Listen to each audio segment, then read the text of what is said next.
So because I put my entire life pretty much on the internet for my channel, I figured why not talk about something that I just pretty much found out and realized thanks to one of you.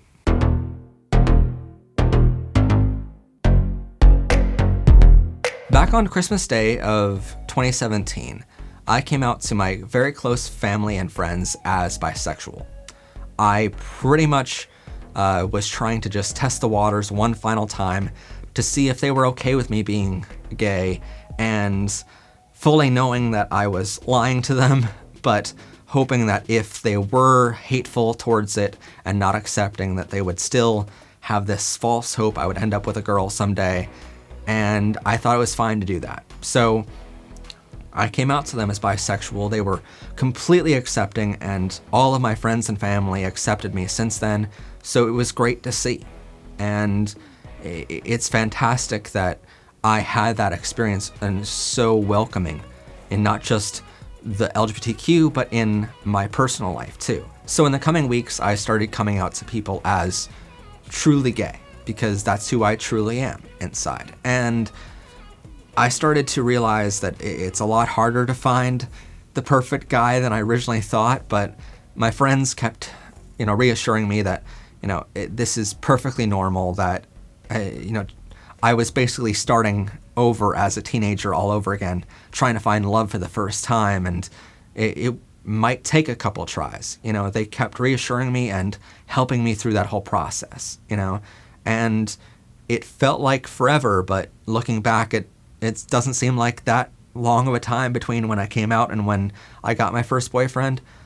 But in that time frame, I made a lot of men mad at me. I was on a lot of these dating apps like Grindr, Adam for Adam, Scruff, Howler, a lot of these different apps, and just trying to find someone that related to me. And what I realized really quickly was they weren't the right places for me to find love, I don't think, but I kept trying anyway, because I kept telling these guys that I don't want hookups. I don't want physical relationships right out of the bat. I want to start dating someone, and then maybe after a couple dates and getting to know you, then it starts turning physical. But I kept telling them the most I would ever want on a first date is a kiss or something. And it made a lot of these men very angry at me, because just they weren't after the same thing. And I wasn't condemning them for wanting what they were wanting. I just wanted different things, and they got extremely mad over it, which I couldn't understand at the time. And so skip forward a couple months to when I finally had enough of these dating apps, and I finally did an episode called Gay Loneliness and the Grindr Hookup Culture, because I was getting all these guys mad, and I couldn't understand why so many guys just wanted hookups. And I started learning how, gay men spend, hours a day on these apps trying to find a one-night stand where they could spend that time trying to find a life partner. And I couldn't understand why they were spending that much time on something so instant.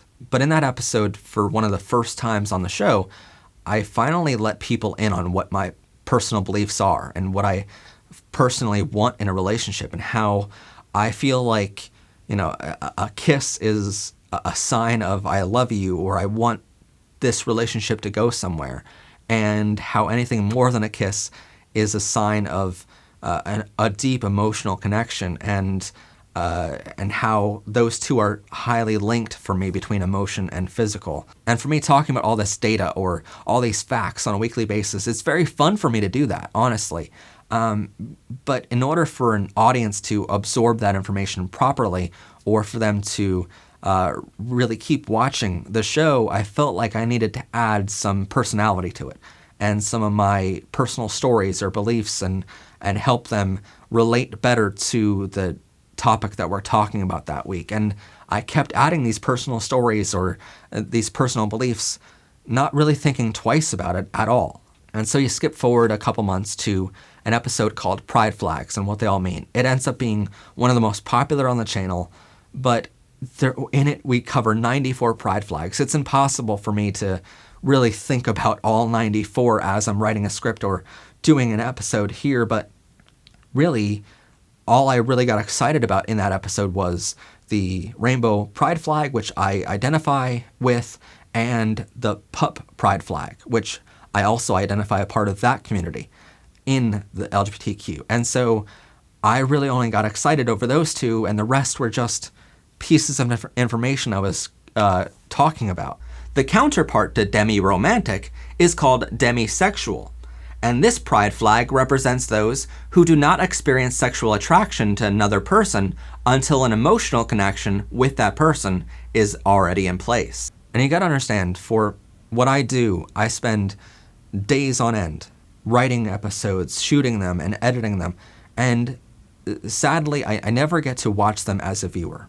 I get to finally watch them as an editor, making sure all the graphics are right and making sure the script is conveyed in the best way possible, but I don't really ever sit back and watch the episodes as a student and as a viewer because I don't have time. There's always another episode that has to come out next week. But in this instance, it was to my detriment because skip forward 7 more months now, and all of a sudden, out of the blue, this fan comments on our video, "Gay loneliness and the grinder hookup culture." And in their comment, they start talking about how relatable they are to what I said in the episode of how they relate love to all of these physical actions, and they relate their emotional attraction to their physical attraction, and how similar our sexualities are.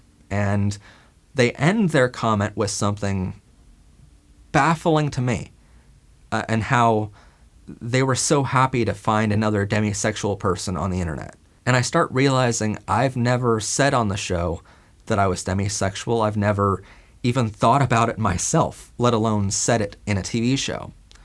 And with it, I start realizing maybe this is something I need to look into more.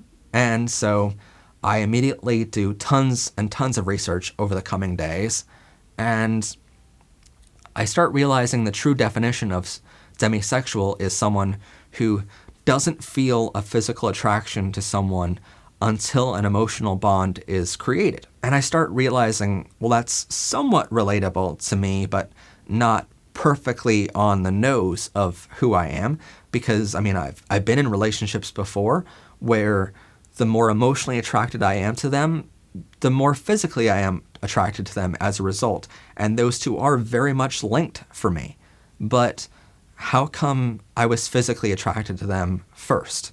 And that was the initial reason why I clicked on their profile. Or how come when I'm walking around a mall with my friends or my family, I can see a cute guy and I can check them out and I can start thinking about all the different things that we can do together. And how come I can fantasize about all these physical things and have celebrity crushes when there's no emotional connection there first?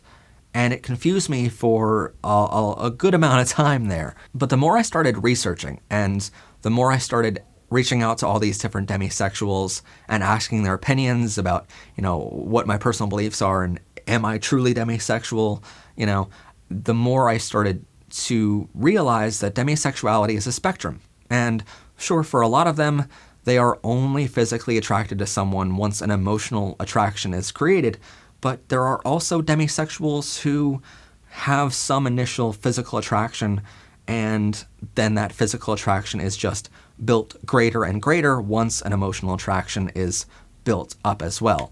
So I think I'm in that spectrum somewhere. But the thing is, I'm deeply afraid of calling myself a gay demisexual, because now, as the leader of a community of sorts online, I feel like if I label myself as a certain thing, then what if it's not that? On the show I talk a lot about how it's okay to come out multiple times in your life, and it's okay to have your feelings change on certain things, but this is not something that changed for me. It's always been this way.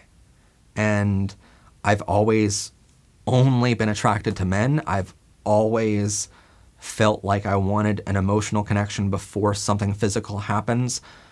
And I've always felt this certain way. It's only now I think I have a name for it. And I think that name is demisexual. And for now, I'm just happy to be myself. And with this coming out, it's a lot easier than the last time I came out, definitely, because people already understand that I'm gay. And people already accept me for being that. And now I'm just adding a name to that and saying, yeah, demisexual is what all of my feelings mean, you know? And I finally have a name to describe that rapidly. And people always knew my morals, my standards. People always knew that this is who I am, and I just don't want hookups. I've been pushed towards hookups before by friends, and sort of now coming out as demisexual tells them, like, yeah, I just don't have any interest in that at all. And that's fine.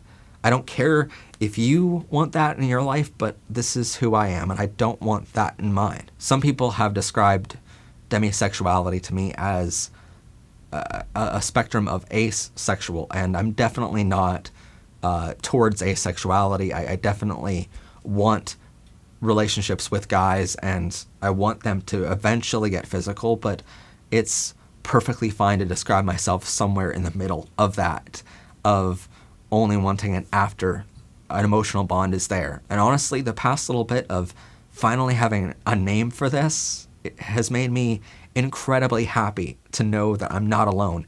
And just knowing there's so many people who describe themselves as this, it has allowed me to, you know, be a part of that community as well. And sort of like the pup play tribe, and sort of like the furry community, and sort of like the LGBTQ in general. It's a community that stands with each other and is all there to support one another. And I feel incredibly lucky to be a part of all of these communities and be accepted by all of them. So that's who I am. And now it becomes a little easier for me to describe sort of what my love life will be to a potential boyfriend one day. But for right now, I'm just happy to finally find a name for something and finally realize I'm not alone in that. Because for years, I felt like so many men were mad at me for not wanting these things initially. And now I feel like, well, I'm not alone in that. So I can finally feel a little better about all of those situations over the years. And so this is me coming out again. It's not that my sexuality ever changed. It was always gay. I'm always been the way I am, and I've always felt the same way that I do now about relationships. I've always felt this way. But now I just have a name for it, and I hope that you can be understanding to that, and I hope that maybe if you feel the same way, that, you know, maybe you don't feel as alone out there either. But anyway, I hope you enjoyed this little story time of who I am and who I love and what love means to me. And I hope you enjoyed coming along the journey of figuring out that I'm a gay demisexual man. So anyway, have a great day, everyone, and enjoy season 4 of the show, and bye for now. Still not enough rainbows? Click here to see more weekly episodes of Powered by Rainbows, Semester 4, only on MHP TV.